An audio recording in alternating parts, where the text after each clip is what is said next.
Bismillahirrahmanirrahim. Assalamualaikum warahmatullahi wabarakatuh. Selamat sejahtera. Kita bertemu lagi dalam kelas mengaji tulis artikel jurnal berindeks. Okey, kita dah ke bab yang seterusnya, iaitu bab analisis dan juga perbincangan. Okey, dalam bab sebelum-sebelumnya kita dah cover bagaimana asasnya daripada sebuah research grant atau pada sebuah tesis kita convert menjadi beberapa artikel. Jadi kita dah bincang bagaimana nak hasilkan artikel daripada bab pengenalan, kemudian daripada bab literature review, kepada bab metodologi, sehinggalah hari ini kita masuk siri yang pertama bagi kelas analisis dan perbincangan. Okey, untuk siri pertama ni pakcik ambil konsep yang agak mudah.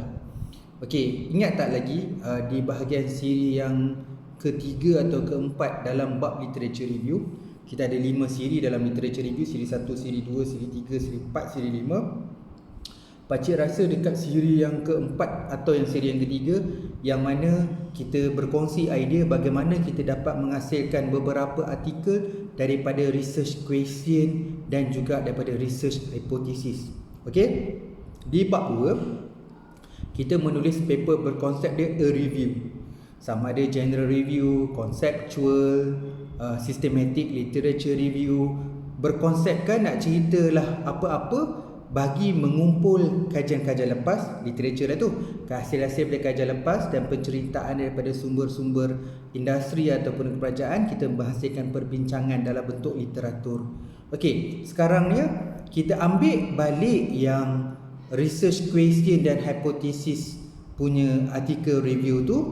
Kemudian bila kita collect data, kita dah ada data dan kita dah analisis. So hari itu kalau baca tulis, kalau you ada 5 research question, kita dapat menghasilkan 10 artikel. Contohnya 5 research question dapat menghasilkan 10 artikel. Macam mana datang 10? 5 ni paper merujuk pada research question tadi 5 yang konsep tanpa data. Okey, yang lagi 5 tu dengan data. Sebab tu dalam slide yang pakcik bagi ni, pakcik letak dua-dua untuk macam refresh balik. Jadi pakcik letak, okey, yang ni artikel yang hari tu yang kita tulis, bagaimana kita boleh tulis artikel mengikut jumlah research question dan research hypothesis. Yang kat bawah tu pakcik keluarkan lagi satu artikel, konsep yang sama, iaitu research question yang sama, tetapi bila dah ada data. Bila kita dah ada data, kita analisis, dan bila kita analisis, kita akan buat perbincangan. Okey, kat sini pakcik nak jelaskan dulu sebelum kita go through 12 cadangan judul yang kita boleh hasilkan artikel bila kita dah ada data yang untuk analisis dan discussion. Okey, sebenarnya hari tu kita dah keluar 12 artikel merujuk pada research question dan hypothesis. Ketika itu memang tidak ada data. Jadi kita keluar pula 12 artikel lagi. Yang ni pakcik nak tunjukkan 12 artikel yang mana artikel itu dah jadi dah dimasukkan dengan data analisis. Jadi kalau kita ada 12 research question, kita boleh keluarkan 24 artikel. Jadi pakcik tunjuk 24 tu. Tapi sebenarnya 12 yang awal tu kita dah bincang dah masa kelas penulisan literature review. Daripada pemindahan daripada tesis dengan artikel grant tu masuk dalam, kita terbitkan artikel berdasarkan bab 2, itu bab literature. Okey, sebelum tu, ini perkara yang pakcik nak kena explain sebelum pakcik nak cerita yang 12 tu. Okey, yang pertama, first thing first, you kena faham dua-dua artikel ni akan online. Artikel yang pertama yang kita review tu atau konsep paper tu dah di online kan. Okey, kemudian kita nak masuk lagi satu paper yang mengambil daripada idea yang sama tetapi dengan memasukkan data dan analisis itu.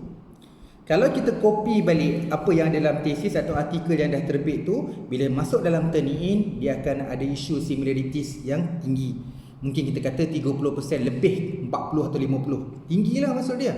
Sekarang ni macam mana kita nak terbitkan satu lagi artikel dengan isu yang sama tetapi dengan memasukkan data tetapi tidak terjerat atau tidak terkena Turnitin. Okey. Kalau masa dekat konsep paper, kita banyak cerita dekat bahagian literature review. Maksudnya dalam bab 2 lah literature review, termasuk juga introduction dan metodologi sikit.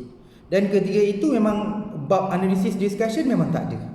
Conclusion adalah tapi in general. Tapi dalam konteks ni, bila you nak tulis artikel jurnal yang ada data ni, bila konsep dia kita dah publish dah dia punya isu atau kita dah publish dah dia punya review paper. Sekarang ni kita nak, boleh tak kita ambil paper yang review tu? Boleh ambil, tapi tak boleh banyak. Okey, pakcik cerita pembahagian tu.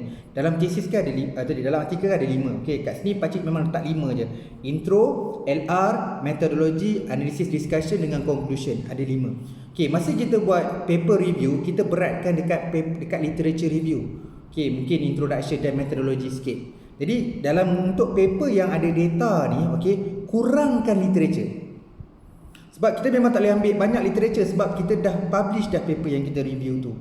Ambil sedikit yang relevan. Okey, introduction kena ambil juga sebab kita nak cerita sikit isu tentang problem statement dan sebagainya. Tapi dalam penulisan artikel yang empirical atau ada data ni, memang chapter 1 atau chapter 1 pula, introduction ni tak perlu panjang. Kadang-kadang 2 perenggan, kadang-kadang 1 perenggan pun dah cukup. Jadi literature review kurangkan. Jadi apa yang kita tulis banyak dalam bila kita ada data ni? Methodology, analisis dengan discussion. Okey, kalau tengok tajuk memang lebih kurang sama, tapi pakcik akan bagi contoh macam mana tajuk itu kita buat review paper macam ni tajuk dia, bila ada data ni macam tajuk. Sekali tengok memang benda yang sama, tapi dari segi susunan ayat sedikit berbeza. Jadi pakcik tunjukkan, okey, ni tajuk yang kita buat review paper itu, ni tajuk yang bila ada data lain. Memang pakcik dah susun sikit lain, tetapi kita faham ni sebenarnya sama. Ini konsep review, yang ni ada paper yang ada empirical yang ada data. Jadi pakcik nak beritahu supaya kita nak mengelakkan dari isu turn in atau similarities nanti, perbanyakkan penulisan dalam artikel yang ada data tadi, banyakkan bahagian metodologi, banyakkan bahagian penerangan dekat analisis, interpretation, masukkan dekat perbincangan dan conclusion. Conclusion tu luaskan lagi cadangan-cadangan untuk kajian-kajian akan datang. So bila check turn in ada. Sebab kita memang ambil sedikit daripada intro dan literature review, tapi saya yakin tidak akan lebih 30%. Jadi valid boleh terbit. Orang lain mungkin terbit 1 artikel, kita boleh terbit 2 artikel. Satu yang paper review, satu lagi paper yang ada data. Okey itu mukadimah dia nak faham tentang bagaimana kita boleh menghasilkan. Saya ada 12 research question, saya ada 6 research question. Dalam kes ni katakan saya ada 6 berapa contoh itu tak silap saya. Saya baca highlight balik.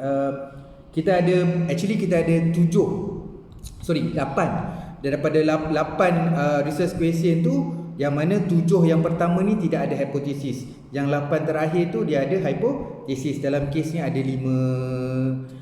Itu yang jadi banyak tu. 7 campur 5 jadi 12. Okey, daripada 12 research question termasuk hipotesis tu, kita boleh menghasilkan lagi 12 artikel dengan ada data.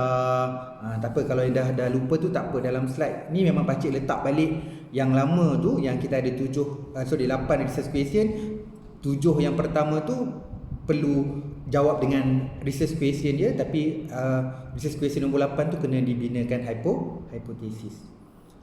Okey, kita pergi yang pertama. Pakcik ulang sikit lah, pakcik tak ulangkan outline untuk yang contoh awal, pakcik tunjukkan tajuk je. Okey, masa hari tu kalau pakcik boleh ingat artikel kita yang ke-43 hari tu, masa kita buat artikel berdasarkan literature review, artikel yang ke-43 ni tajuk dia What's a Challenge and Opportunity in Assessing Sustainability Development in Tourism Industry. Tanda soal lah, abang ayat soal kan. What's a challenge and opportunity in assessing sustainable developments in tourism industry? Tanda soal. Okey, jadi itu tajuk masa kita buat review. So sekarang ni pakcik nak ambil isu yang sama, ialah sebab research question nombor 1 jadi yang sama. Jadi pakcik hasilkan satu artikel dengan ada data dan analisis. Jadi tajuk dia tak nak guna tanda soal dah, saya buat ayat penyata je. The challenge and opportunity of sustainable development in tourism industry, a qualitative study. Kalau saya katakan ni qualitative study, saya tulis a qualitative study. Saya ulang balik, the challenge and opportunity of sustainable developments in tourism industry, a qualitative study.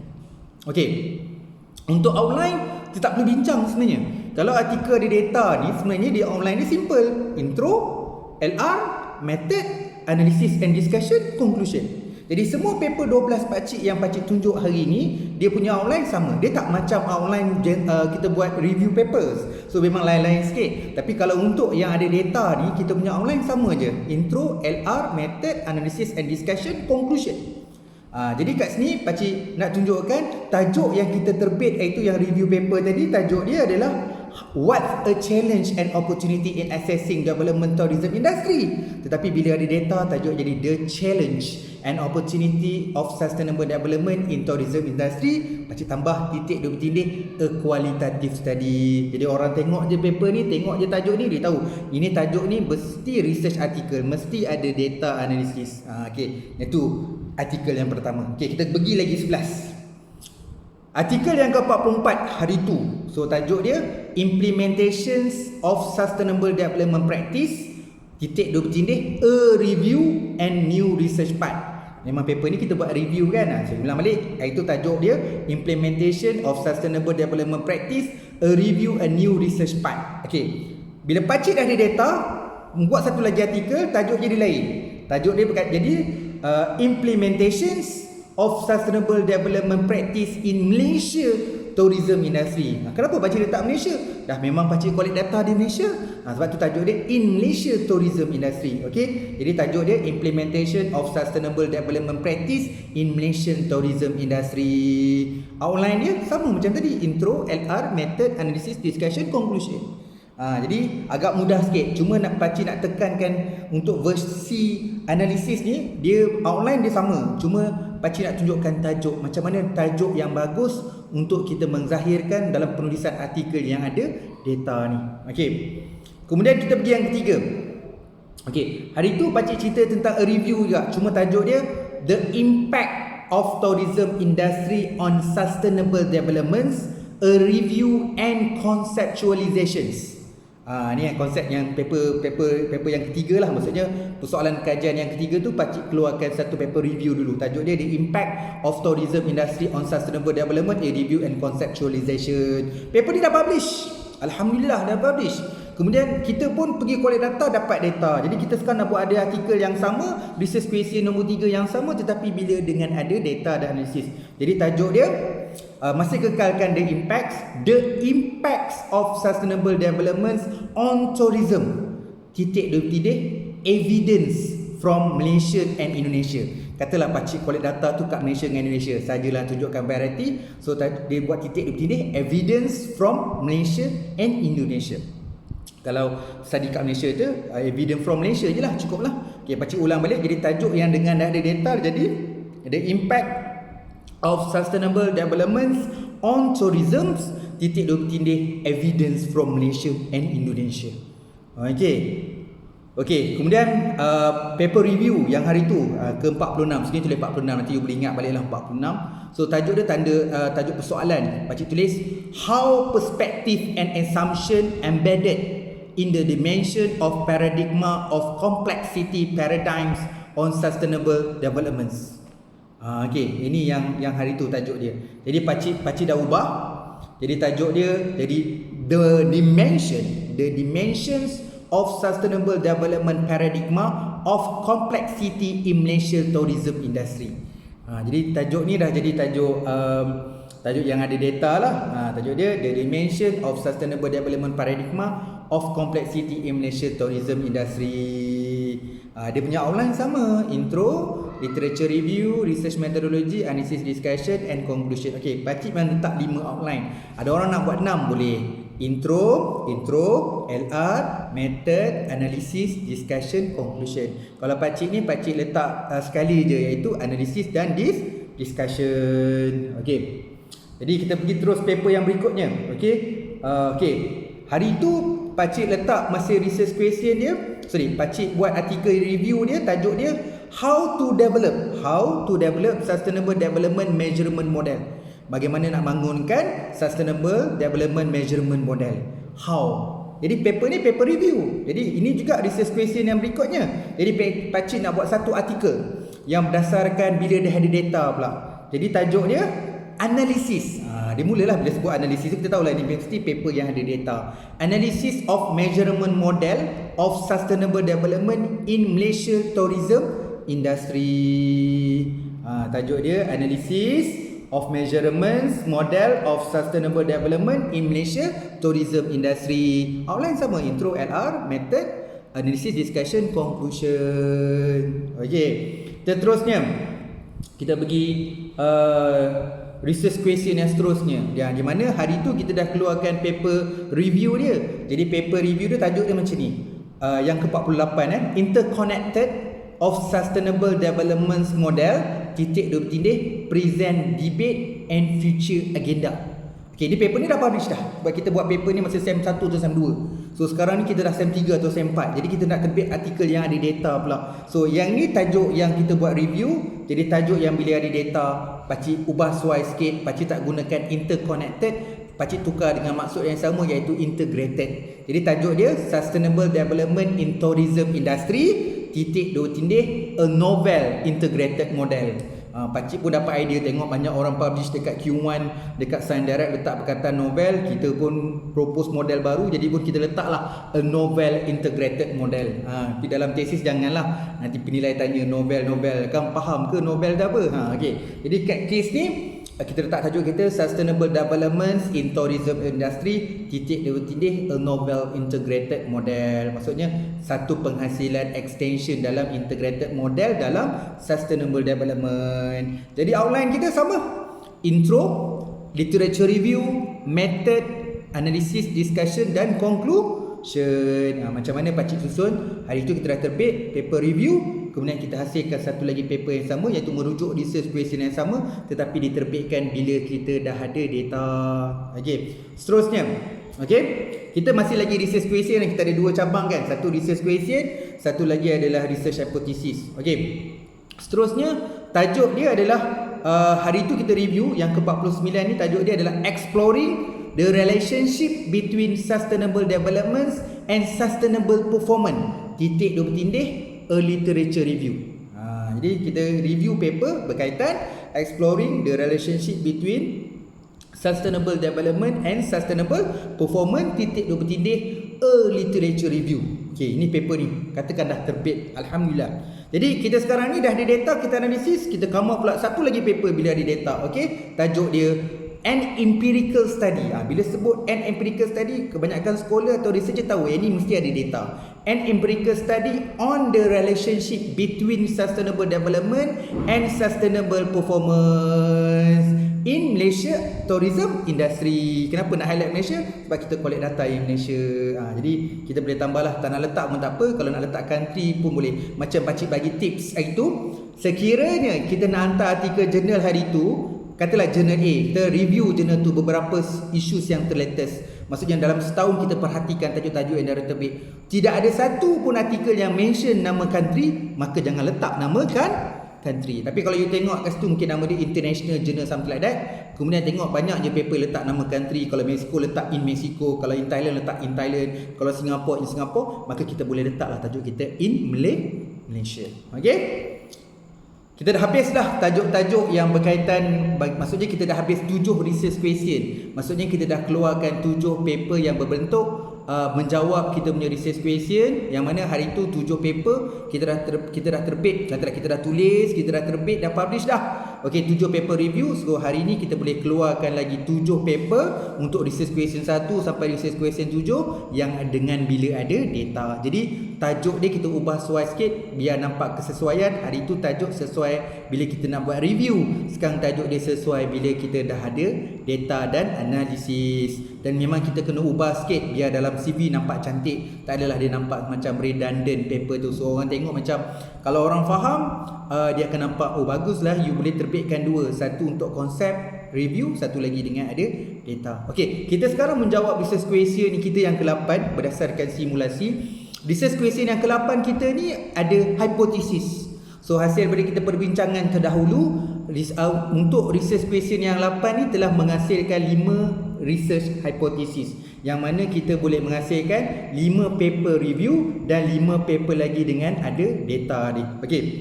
Jadi pakcik ulang baliklah supaya kita boleh recall balik. Okey. Okey, hari tu paper yang hipotesis, yang paper yang ke-50 ni tajuk dia The Effect Between Sustainable Development and Sustainable Innovation. Tajuk dia the effect between sustainable development and sustainable innovation. Okey. Jadi kita nak hasilkan satu lagi artikel bila ada data. Okey. So kita dah sampai ke 122 tajuk jadi banyak paper kita nak menuju ke artikel yang ke-200 ni. Okey.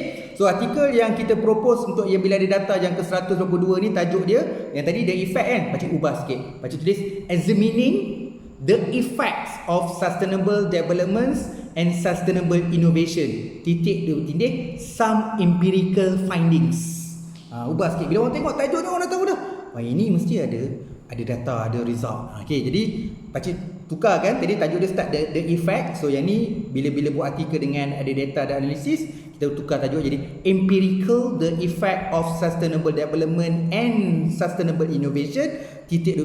Some empirical findings. Okey, dah selesai dah yang pertama. Ada lagi 4. Okey, kemudian hari tu artikel kita yang ke-51 bila review, tajuk dia a review of relationship between sustainable development and sustainable performance. Ni kita buat paper review ni. Okey, kemudian kita buat satu artikel bila kita dah ada data.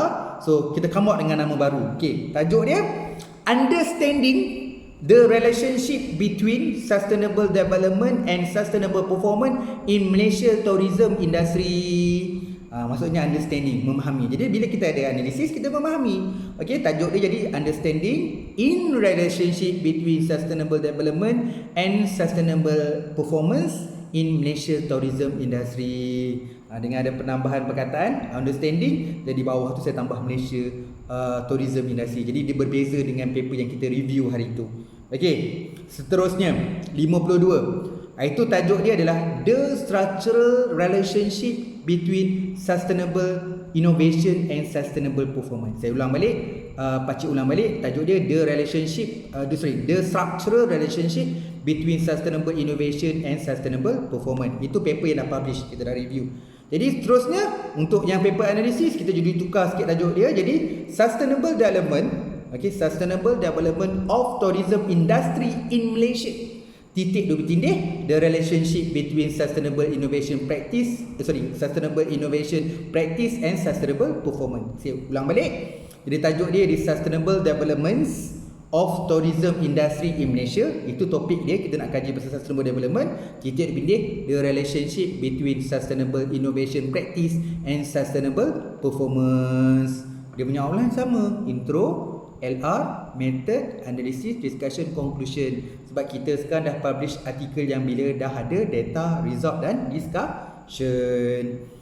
Okay, seterusnya ni tinggal lagi 2 paper yang terakhir untuk bagi menjawab kita punya research question nombor 8 tu. Bila nak bangun hypothesis, dia melibatkan isu indirect juga. Jadi kita ada direct, dia ada indirect. So indirect kat sini yang common orang study adalah berkaitan dengan mediating dan moderating. Hari tu paper mediating, untuk paper review kita dah publish. So tajuk dia adalah Proposed Mediating Effects of Sustainable Innovation in Relationship Between Sustainable Development and Sustainable Performance. Baca ulang balik, panjang tajuk dia. Hari itu kita dah review paper, kita publish artikel yang tajuk dia ni, Proposed Mediating Effects of Sustainable Innovation in Relationship Sustainable Development and Sustainable Performance. Okay, kita publish dah. So kita dah ambil nak buat paper yang ada data ni. Kita ambil sikit je literature review, kurangkan literature review, banyakkan method, analysis dan discussion. So inilah judul dia bila dah ada data. Tajuk dia saya guna impact of sustainable development on sustainable performance through mediating effect of sustainable innovation. Lain memanglah kita kena nampak lain sedikit, tapi kita tengok tajuk tahu. Yang ni memang dah ada data.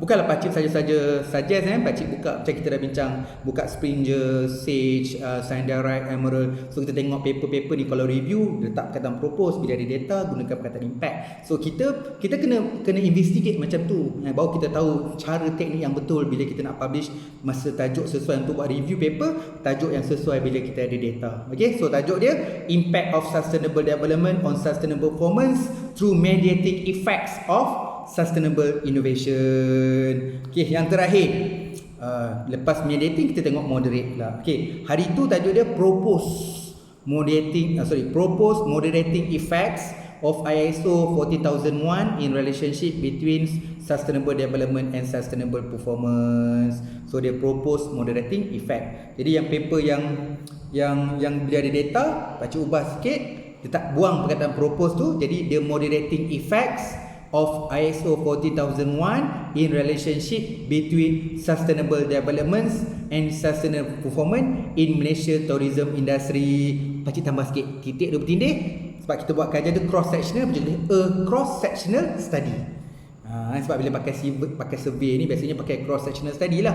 Jadi pakcik ulang balik tajuk dia, the moderating effects of ISO 14001 in relationship between sustainable development and sustainable performance in Malaysian tourism industry, titik 2 bertindih, a cross sectional study.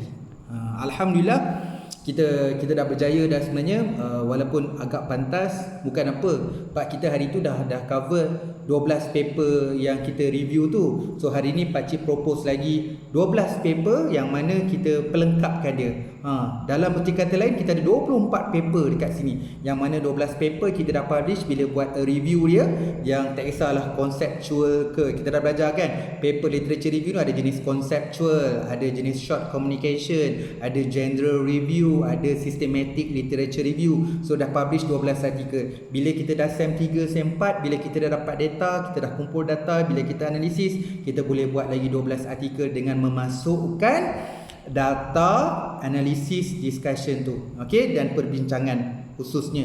Justru itu bila kita nak ambil balik artikel daripada yang kita publish tadi tu, boleh ambil sikit sahaja dan kurangkan bahagian literature review, tingkatkan penulisan dalam bidang metodologi, analysis, interpretation, discussion dan conclusion. Bila nanti kita measure dalam software Turnitin itu, dia tidak lebih daripada 30%. Ada sedikit tip and tricks, just in case kalau you susah sebenarnya nak kurangkan Turnitin, nak kurangkan 30%, ada satu cara saja untuk you boleh. Kalau you nak juga hantar second paper analisis data, walaupun Turnitin dia tinggi, hantar juga di tempat paper review itu publish. Kata itu saya hantar paper yang review tu, research question nombor 4 tu, saya menghasilkan satu artikel review, saya hantar dekat jurnal XYZ.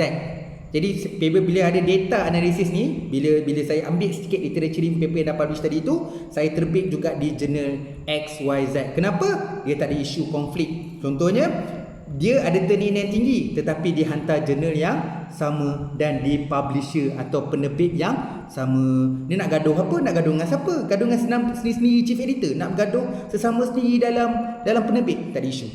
Itu tip and tricks dia. Okey? Tapi kalau saya tahu kadang-kadang researcher kita nak cuba hantar di mungkin design direct juga, tapi di jurnal-jurnal yang lain, sebab kan setiap bidang tu ada option beberapa jurnal. Jadi boleh you hantar kat jurnal lain, tapi pastikan Turnitin dia kurang dari 30%. Make sure you strengthen kan. Maksudnya ada orang dia smart, dia dah tahu dah, masa buat review paper jangan masuk banyak-banyak lah, kita ambil sikit, sebab bila ada data nanti kita nak pakai balik sikit. Jadi dia pandai, dia ambil thesis dia tu, ambil sikit ni masuk kat review paper, yang sikit literature ni kita simpan bila ada paper analisis data lagi. Okey, optional lah bagi saya, itu pilihan masing-masing. Tapi bagi saya, kalau ada paper data yang memang yang you kena tulis banyak adalah metodologi, analisis dan discussion. Itulah yang you kena banyak tulis, yang mana sebelum ni kita tak tulis pun dalam paper yang review tadi. Okey, alhamdulillah kita dapat kongsi, dapat menghasilkan 12 artikel untuk siri yang pertama. Okey, kita dalam bab analisis ni ada 5 siri. Okey, kita bawa habis siri yang pertama sebab takut pakcik terlupa, sebab bahagian ni penting. Jadi pakcik kongsikan di siri yang pertama. Nanti siri-siri yang kedua nanti kita bincangkan benda yang basic. Contohnya bila ada data ni, biasanya orang bincang benda perkara awal deskriptif. Jadi mungkin pakcik akan cerita untuk next 2 days bagaimana kita bila kita ada data deskriptif, kita boleh terbit artikel. Benda ni kita dah bincang hari tu. Benda tu nampak macam synchronize lah. Kita dah bincang dekat jenis-jenis artikel, dekat database. Pakcik dah tunjuk lah paper short communication, paper deskriptif. Okay, kali ni kita cuba bincangkan untuk artikel yang berikutnya. Okay, kita akhiri dengan tajuk kita tadi sebanyak 126 dah. 126 tajuk artikel. Okey, untuk next 2 hari lagi kita sambung daripada 127 dan mungkin 10 mungkin, kalau mungkin sampai 136. Okey, kita sudahi dengan kita punya kelas ni supaya semua orang dapat manfaat. Mohon maaf daripada pakcik kalau penyampaian ini ada kekurangan, ada kesilapan sana sini, pakcik mohon maaf. Pakcik cuma nak menyampaikan idea dari segi positifnya, nak supaya you all dapat menghasilkan beberapa artikel. Ramai yang dapat manfaat. Ada orang yang nak baca, nak umum je, dia nak baca paper review. Ada yang nak juga daripada significant, maksudnya daripada empirical, maksudnya ada analisis dan dapatan supaya dia boleh cite untuk kajian-kajian dia, nak buat perbandingan contohnya. Okey, lagi sekali pakcik mohon maaf. Semoga semua terus sukses dan dipermudahkan segala urusan, insya-Allah. Kita jumpa dalam siri yang akan datang, dalam siri analisis. Okey, terima kasih lagi sekali. Assalamualaikum.